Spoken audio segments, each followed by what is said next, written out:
My name is Dana Amon, and I'm a volunteer at the Heritage Square Museum in Montecito Heights, California, near Pasadena.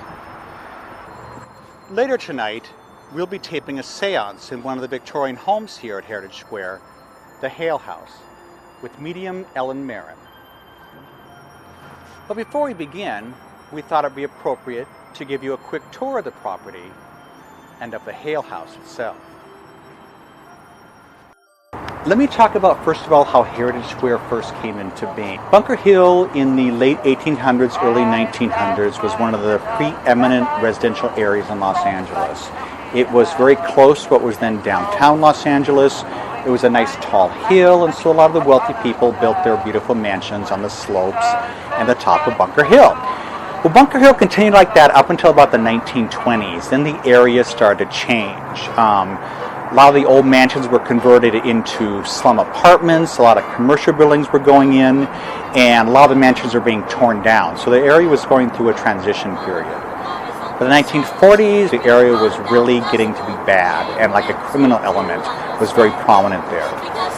By the 1950s, the city decided they were going to redevelop that whole area, and their initial plans actually called for them to save some of the Victorian homes and have a little Victorian street there. But by the 1960s, all those plans were out the window. They were tearing everything down, and they eventually even lowered the hill substantially from what it used to be in the late 1800s. Well, by 1969, there were only two Victorian homes left on Bunker Hill, a home called the Salt Box and a second home called the Castle. And a group called the Cultural Heritage Board decided they were going to try to save those last two homes. And the city of Los Angeles actually leased them this very desirable parcel of land next to the freeway here to have those two homes moved here. And they were actually moved here in 1969. They were up on stilts on either side of the gravel walkway here, awaiting restoration. But in those first years, there was no fence around this property. And in '69, someone actually burned those two homes to the ground. And unfortunately, we lost everything. Well, the Cultural Heritage Board did not let that stop them. And then about 8 months later in 1970, they had the Hale House moved here, and all these other homes have been moved there since then. That the Cultural Heritage Board was committed to its goal of saving these structures. Without their efforts, the rich history and nostalgia that this museum brings to thousands of visitors every year would not have been realized. We would also have lost the mystery that these homes seem to possess. There have been unusual occurrences reported here at Heritage Square over the years by the staff, the volunteers, and even some of the visitors. It is because of these reports of things that go bump in the night that we are making this video, and why medium Ellen Marron is joining us. Now, those who study the phenomena that we're attempting to capture in this video use the term paranormal to describe activity that can't be explained by what we know of the natural world, or put simply, beyond normal. Paranormal theories suggest that when someone or something passes away, that they don't cease to exist, and that they can, if they choose, stick around. Some experts believe that those who do stick around do so because they're strongly attached, either to a place, an object, or someone who is still living. Tonight's seance may be somewhat unconventional, so we'll be interviewing Ellen to explain what we are seeing.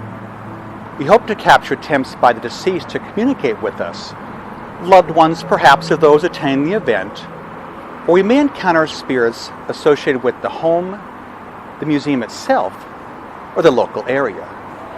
In any case, welcome to Heritage Square.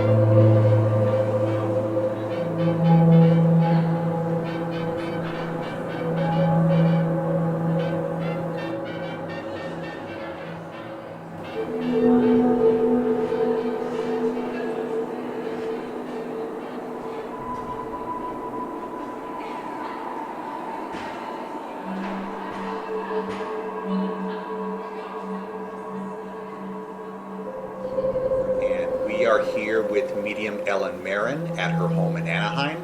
Ellen, thank you for having us here. We see your home is all decorated for Halloween. It looks very festive. Now we have brought the video that we taped at the seance at the Hale House on October 4th, and there are some interesting things in that video that we want to talk to you about.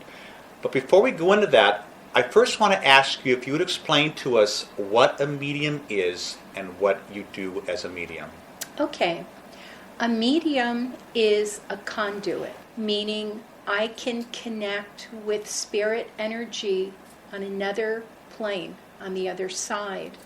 Whereas people that are psychic, and we are all psychic, it means that we use our senses to pick up energies, whether they be sound.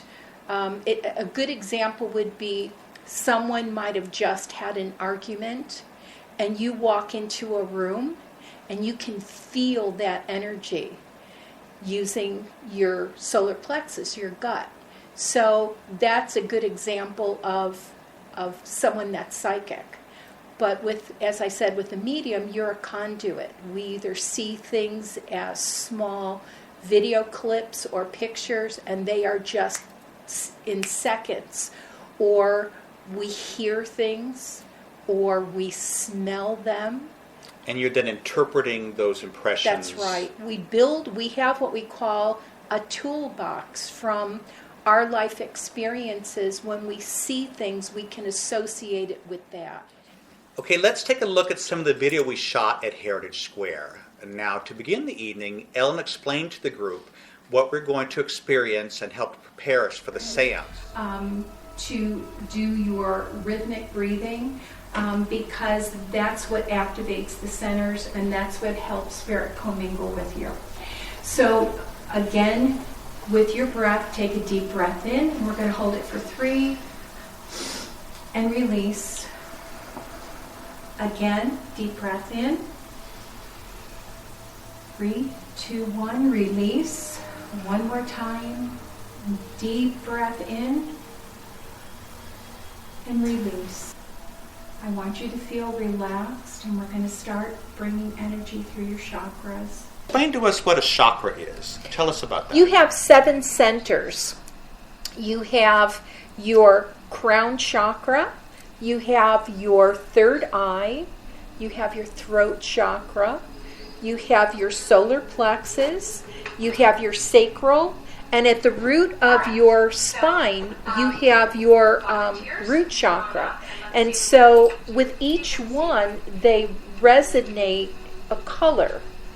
And what I ask you to do is rhythmic breathing, and I take you through a visual meditation because that opens up your third eye for people that are clairvoyant.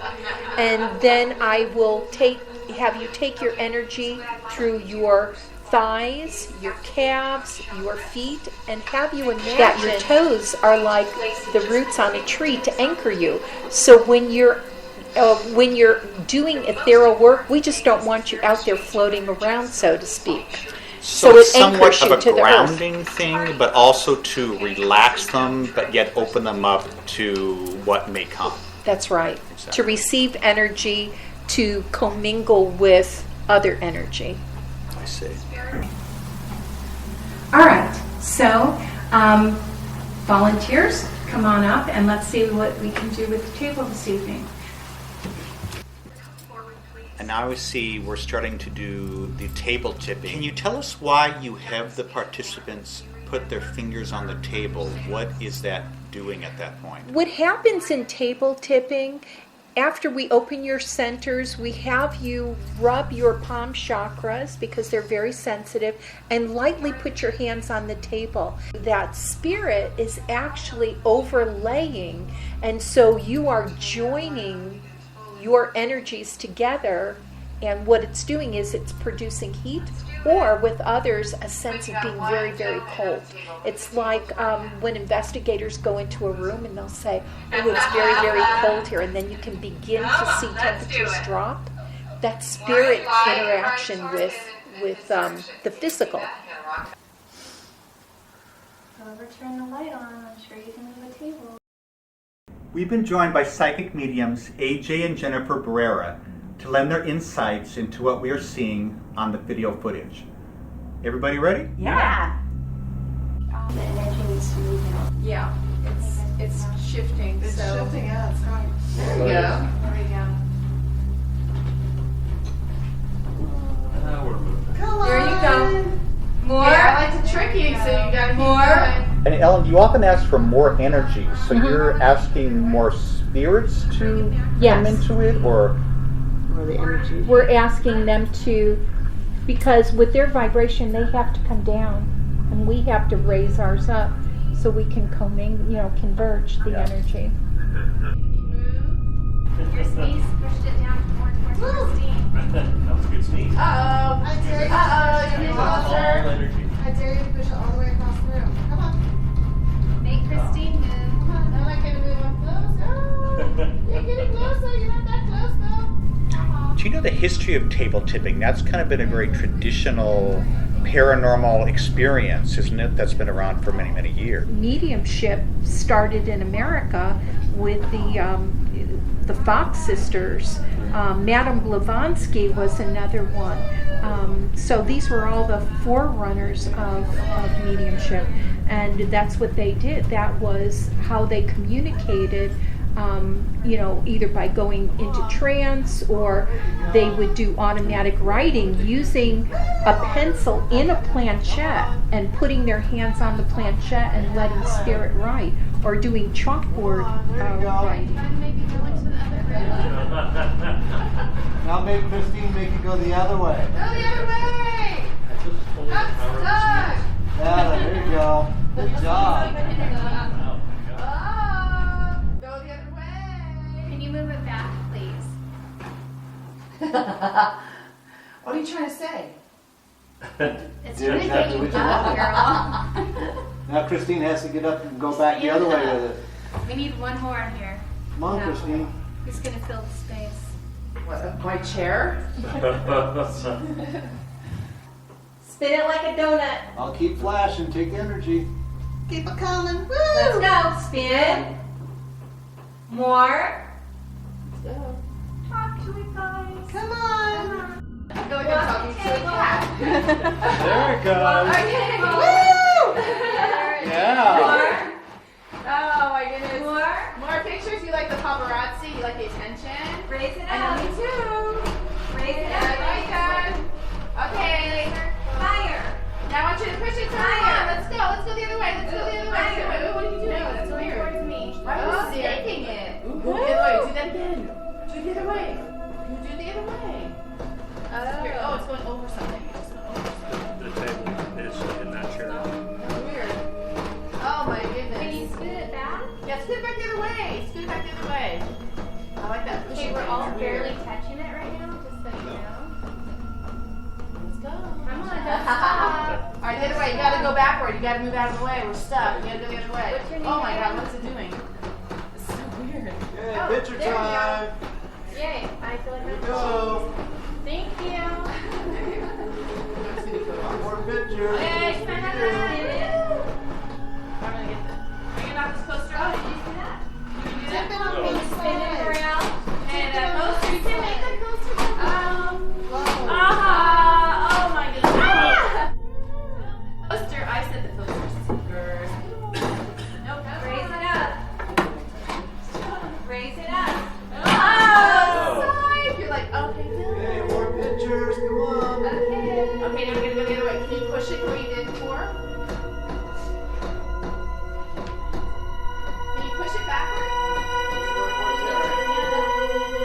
Hold it. Ooh. Come on. Can you make it stand up and then make it stop? Do you feel that tingling in your fingers when you touch it? Go the other way. We gotta do something. We're stuck. Come on, move it. Move it down. Come on, move it this way. Let's go. Move it down. There you go. This way, There you this way, go. this way. Come on. You're doing Move it great. down. Six. Oh my back. I Spin know. It's a little please. table. It's hard on tall people. Okay. Go that way. Okay, Move there we it are. down. We're spinning it. We're moving. We're getting unstuck. I want you to push it too. 'Cause the There we pushing go. is There we pretty go. cool. Oh. Move it down. I just feel like Move it down. Now, Ellen, do you always get this much success with the table moving, or tell me about that? You know what? There's never a guarantee that the table is going to cooperate with you. It's what, first of all, people have to kind of empty out their head and use their subconscious and not force the table, because they want to see it move and so forth. Sometimes we have to move people in different positions on the table. Sometimes we have to take people off the table and put other people So on. the combination of who's actually participating affects it on this. Correct. Because their energy may be low, right? Right. Or they're not open to it. And the longer you do it, the more energy that builds on the table. We've actually seen footage where it looks like waves on top of the surface of the table. So the frequency.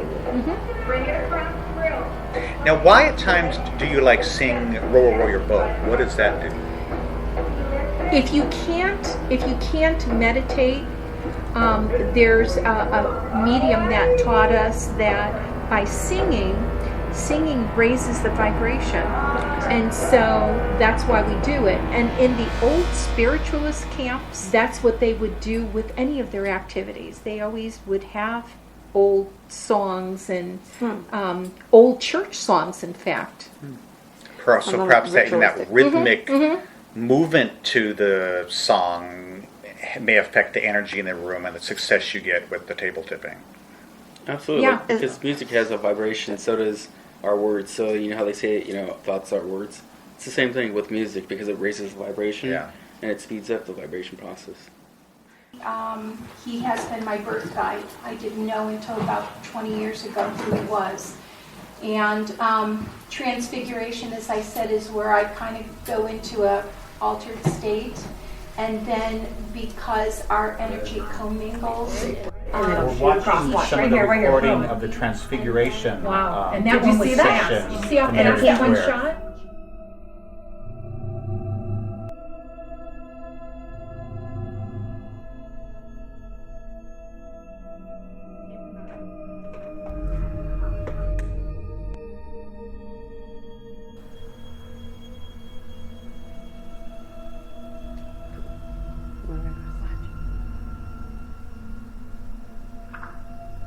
See? It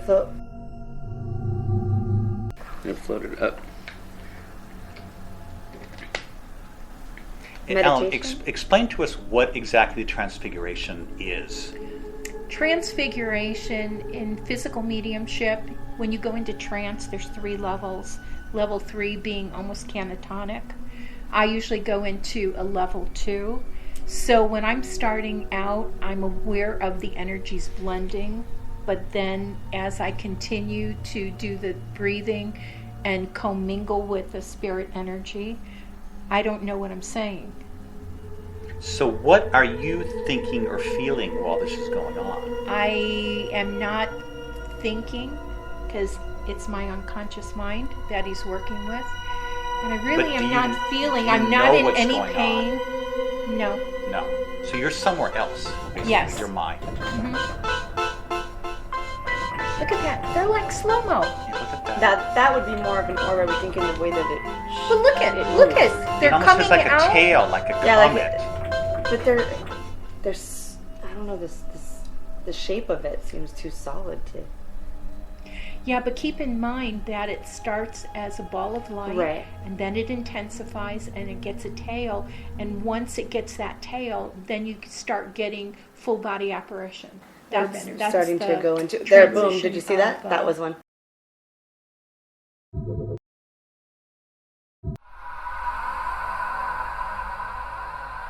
And once it gets that tail, then you start getting full body apparition. So, Ellen, tell us about the spirit guide that you become during this transfiguration state. My spirit guide is Tibetan, and his name is Wu. And from what I gathered in automatic writing, he also was a teacher, like a professor of science, which parallels my background. Please that you are here this evening, my friends.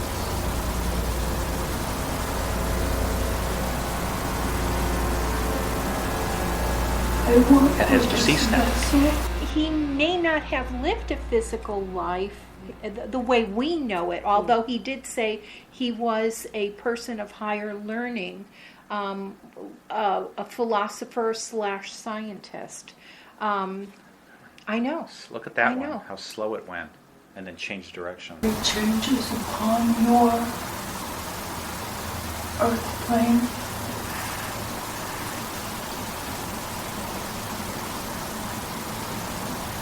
What seems unusual is but a natural cycle. A time. Is that the one that shot from the bottom Look of the at- look screen at- up? And See, are you? I mean, this is. How could you tell? some are slow and some are like light speed fast. Like that.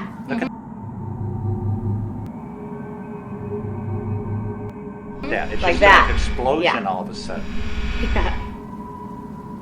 And again, with the It's law solid. of gravity, things are pulled to the earth. These are actually following almost like a pattern, like a wave pattern, because that's how sound and heat and all of those things travel, is by a wave. Did you see that? Yeah. You guys all saw Yeah. that too.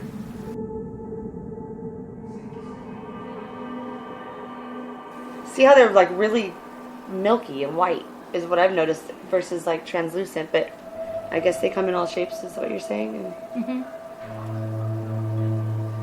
that, Wow. yeah. Like it almost left a trail. And generally they're all coming from the same direction, which is interesting. Just that wall. Yeah. Was there a fan on or anything in the area? No, No. windows open, nothing. Does it also call in other spirits when you transfigure? Or just Wu? He's usually my first one. Others have come in thereafter, but he's the gatekeeper. Yeah, usually when I do trance, there's always a gatekeeper, and everyone that I've sat with in circle for like years or whatnot, when we do it, it's always the same, actually a female that comes in and channels right through the same one. So Ellen, when you come out of the transfiguration, is that your decision, or he releases you in some way, or how does that That happen? particular evening, I could feel the energy was starting to dissipate because I haven't done transfiguration in so long. It's something that you should never attempt to do on your own. And so for me to bring myself back to consciousness, I've programmed wiggle my fingers. And so as the energy was dissipating, I started like moving my hands or wiggling my fingers. And that brings what do you feel as you're kind of coming back into yourself? more dense. A more solid A feeling of heaviness. being yourself, I guess. Yeah, because when you're doing trance or transfiguration, it's almost like you don't have your physical body. You don't have the weight pulling you down.